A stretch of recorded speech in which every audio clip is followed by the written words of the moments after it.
Hey everyone, welcome to Shop Talk. I'm going to do a little coaching today on pressure vacuum testing.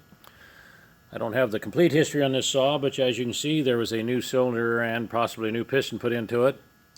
It burned down just like the last one did, and usually there's a reason why they burn down. And we'll do a pressure vacuum test. You always want a pressure vacuum test before you tear one down. Resist the urge to just automatically tear one down and start repairing it. And if you don't have a pressure vacuum gauge, I really suggest you get one. Learn how to use it properly. It's going to save you a lot of time and money by zeroing in on the problem on these saws.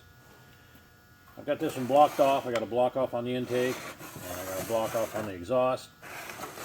It's got a decompression valve. You're always going to see a few bubbles when you use your soap mixture. You're going to see a little bit of leakage here. That's normal. Under high compression, it will seal that decompression valve, but at low compression, you will see some bubbles come from here. Of course, you want to check your gauge first, pinch off the hose.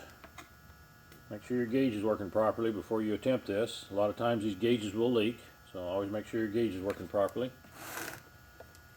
Pump it up. And as you can see, we got some bleed off here. Not a bunch, but a little bit.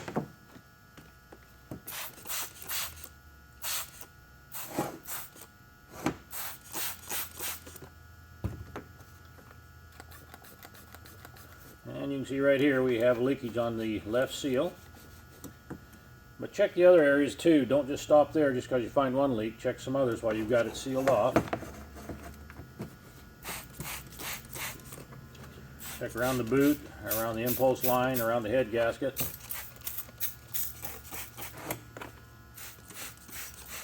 And take the clutch off the other side and check the seal on that side. It's real hard to see, but right in here on the impulse, we do have some leakage on the impulse. You can see some bubbles in there.